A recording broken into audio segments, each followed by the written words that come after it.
स्मृती दिवस आहे. खरं तर मी उत्सुकतेनं अनेक वर्षापासून सातत्याने प्रयत्न करत होतो की त्यांच्याबद्दल थोडं वाचावं. परंतु त्यांचे पंतू यांनी सविस्तर एवढं विषद केलं की पुढचं 5-10 वर्ष मला आता काळजी नाही त्यांच्याविषयी माहिती घेण्याची. परंतु ह्या ठिकाणी मला सन्माननीय व्यासपीठ या आणि आदरणीय आमचे खेडेकर सर ही व्यक्तित्व यांच्या चळवळीतून, यांच्या प्रेरणेतून, यांच्या सतत धडपडीतून काहीतरी अशी व्यक्तित्व अजूनही लपलेली आहेत की दुर्लक्षित व्यक्तित्व की त्यांना समाजापुढे आणणं अत्यंत गरजेचं आहे. म्हणून पहिलं या सर्व मंडळींना मी नमन करतो. मी अधिक वेळ घेणार नाही, परंतु या ठिकाणी असंच एकदा संगीत नाट्य महोत्सव होता आणि प्राध्यापक रामकृष्णजी मोरेंचं भाषण चालू होतं संगीत नाटकाविषयीचं. तर त्यांची सुरुवातच अशी होती की केशवराव भोसलेंची आक्रमकता, बालगंधर्वांची नजकता, त्या दोघांचं मिश्रण म्हणजे दीनानाथ मंगेशकर. आणि मग मी म्हणलं त्यांना की केशवराव भोसले कोण? तर सूर्यच असतो, म्हणजे ते काय पिढ्यानपिढ्या माणसं बदलत असतात, कालखंड बदलत असतात, हजारो वर्षाची परंपरा असते, परंतु निर्माण केलेलं कधी कालबाह्य होत नाही. तसं असतं तर गाथा ज्ञानेश्वरी शिल्लक राहिलीच नसते. म्हणून त्याच पद्धतीचं हे काम आहे. आणि मला असं वाटतं की एक वर्ग असतोच, नाही म्हटलं तरी कुठेही. तो काय पुरातन, म्हणजे तुकाराम महाराज असले की अंबाजी बुवा शिवाय त्यांना महत्व येणारच नाही. छत्रपती शिवाजी महाराज असले सुरजी पिसाळ लागतोच. परंतु ह्याही परिस्थितीतून त्यांचं उत्तुंग व्यक्तित्व आमच्या नवीन पिढीला, आमच्या नंतरच्या नवीन पिढीला उपलब्ध असावं, ती मशाल सतत तेवत राहावी. की केवळ काही विशिष्ट व्यक्तित्वच संगीत नाटकाची जबाबदारी पार पाडत होते असं काही नाही. तो मूळ पाया आणि मूळ म्हणजे जो उपजत असतो तो केशवराव भोसलेंच्या माध्यमातून तो सतत तेवत ठेवणं हे देखील गरजेचं आहे. आणि एक चांगलं आहे, कलेमध्ये कोणतीही जात येत नाही. जात आणतात तो भाग वेगळा, पण कलेमध्ये जात नसते, कलेला जात नसते. आता आणतात त्याला कोणी पुढे आणतात, त्याला काय फरक पडतो? म्हणजे ह्यासाठी आपलं कर्तृत्व कालबाह्य होतं असं काही नाही. तेवढे सुद्धा माणसाचं एक ठणठणीत खणखणीत नाणं असलं आणि ठणठणीत तब्येत असली तर या सगळ्या गोष्टीचं निश्चित वाटचाल सुरू असते. अजित सुरळे, आम्ही मेघराजे भोसले वगैरे सर्व मंडळी आम्ही सातत्याने आम्हाला देखील अनेकांनी कालबाह्य करण्याचा प्रयत्न जरी केला तर आम्ही कालही असणार आहे, आजही असणार आहे, उद्याही असणार आहे. त्यामुळं त्याचं कारण की आपण कारण काय मग हे खेडेकर सरांनी जे आयुष्य वेचलं, मग त्याला काय, त्याचं काय सगळं व्यर्थच आहे. मग फक्त भाषणापुरतच आपण मर्यादित राहायचं का? आणि म्हणून मोठ्या प्रमाणात केशवरावजी भोसलेंच्या नावानं काय करता येईल आपल्याला, आणि हे त्यांना कुणाला दाखवण्यासाठी किंवा कुणाला नाहीच आहे, कारण त्यांना दाखवलं तर पुढची पिढीला काहीतरी जिवंतपणा येईल. आणि संगीत नाटक आहे तसं थोडं थोडं मागं पडत चाललेलं आहे, परंतु आता नवीन एक पिढी त्या निमित्तानं आलेली आहे की ते परत एकदा संजीवनी निर्माण केलेली आहे. महेश काळे असतील, आता यांचे आपले वसुंधरा देशपांडे, राहुल देशपांडेंचे राहुल असतील, ही सर्व मंडळी येत आहेत. परंतु केशवराव भोसलेंचं अर्क घेतल्याशिवाय त्याला सामाजिक प्रतिष्ठा, कालबाह्य न होणारी प्रतिष्ठा मिळू शकते. त्यासाठी केशवराव भोसलेंचं जिवंत राहणं, जिवंत आहेतच, त्या पुनर्जीवित करायच्या दृष्टिकोनातून वाटचाल करणं हीच त्यांना श्रद्धांजली राहील. मी खरं तर आम्ही महोत्सव घेतलेला आहे, तो महोत्सव सोडून म्हणजे हे इथं येणं अत्यंत गरजेचं, की मला उत्सुकता होती ऐकण्याची किंवा ते बघण्याची या सर्व परिस्थितीचं.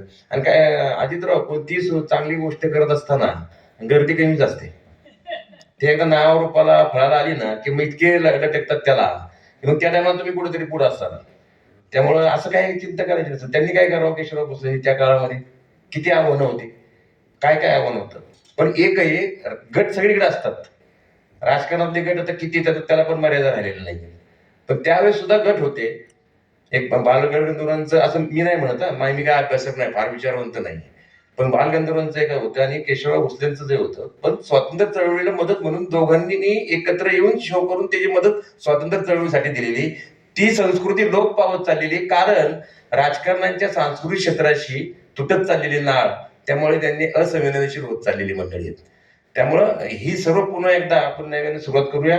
मी ह्या ठिकाणी तुम्ही जे आमच्या वतीनं कार्य घोषित केलेलं आहे आणि तो असं काहीतरी त्यांचं निर्माण केलेलं, त्यांनी स्वतः निर्माण केलेलं असं काय उभं करता येईल का आपल्याला? आपल्याजवळ भरपूर काय हे आहे. आणि मी हे दोघांच्या वतीनं बोलतो बरं का, मी राजे भोसले. हा, तर त्यामुळं आपण दोघांनी मिळून आपण काहीतरी करता येईल का? स्टेजवर काही आणता येईल का त्यांचं? म्हणजे त्या पद्धतीने आपण करूया. आणि एवढे आपण चित्रपट निर्माण केले, नाट्य निर्माण केलेले आहेत. हे जर केलं तर कुठेतरी त्यांच्या पायाची धूळ आपल्या कपाळाला लागल्याचं समाधान मिळेल. त्यामुळं आपण अशा पद्धतीने त्यांना श्रद्धांजली आपण करूया. केवळ कार्यक्रमात यायचं भाषण करून जाण्याची माझी वृत्ती नाही. त्यामुळं मला खूप त्रास होत असतो. परंतु तो त्रास अतिशय सुसंस्कृत त्रास आहे, तो आनंददायी त्रास आहे आणि त्याला मला रात्री झोप येते, म्हणून असा त्रास मी सतत करून घेत असतो. त्यामुळे ह्या सगळ्या परिस्थितीमध्ये आपण सर्व वाटचाल करूया. मी सर्वांची दिलगिरी व्यक्त करतो. मला 12 वाजता मीच महोत्सव अरेंज केला आमच्या महानगरपालिकेची, सगळी जबाबदारी माझ्यावर दिलेली आहे. त्यामुळे मी ते घेतो. आणि संजय, मला एक नवीन आज गोष्ट सापडली की तू पण व्याख्याता झालेलास. त्यामुळे तू आमच्या तालमीतून तयार झालेला आहे. म्हणजे मी काय व्याख्याता नाही, पण तुझा मला आनंद वाटला. आपण पुढं नक्की हे करू. सर्वांना मी नमस्कार करतो, मी रजा घेतो. खेडेकर सर, नमस्कार. हो, बुकिंग सारी धन्यवाद सर. आपण अतिशय संयत शब्दामध्ये भूमिका मांडली, त्याबद्दल पुनश्च एकदा आपले मनपूर्वक धन्यवाद. यानंतर पुणे महापालिकेचे सांस्कृतिक विभागाचे उपायुक्त सन्माननीय सुनील बल्लाळ साहेब आपले विचार मांडतील अशी मी त्यांना विनंती करतो.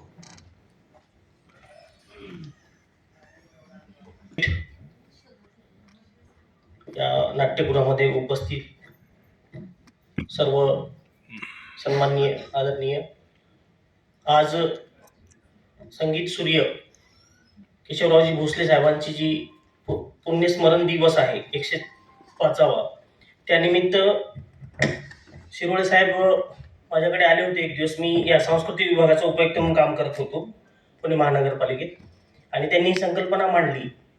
तर मला सुद्धा नाव माहीत होतं, पण त्यांचा आज जो आपण जीवनपट किंवा जीवनचरित्र ते इतकं महान किंवा इतकं मोठं असेल याबद्दल खरोखर कल्पना नव्हती.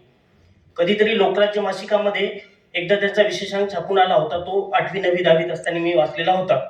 पण त्यानंतर फारसं कधी त्यांच्याबद्दल माहिती झालं नाही, किंवा कुठेही असं आपण बघितलं तर नाट्य क्षेत्रात असेल किंवा साहित्य क्षेत्रात असेल असं लिखाण बाहेर जास्त आलेलं नाही. म्हणून त्यांनी ही संकल्पना मांडली, त्याला आम्ही नक्कीच होकार दिला, पण वेळ खूप कमी होता.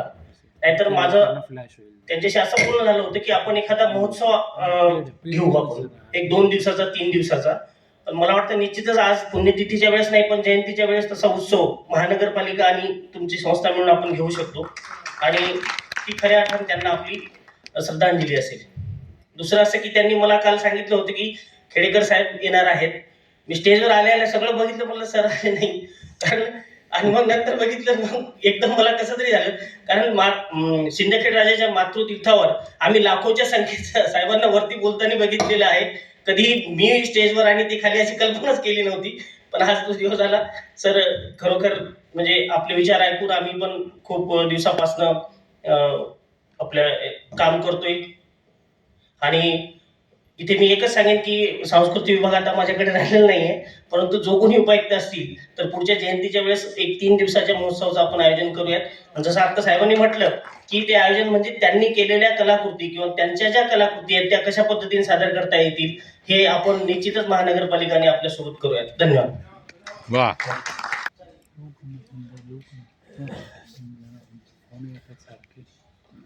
धन्यवाद.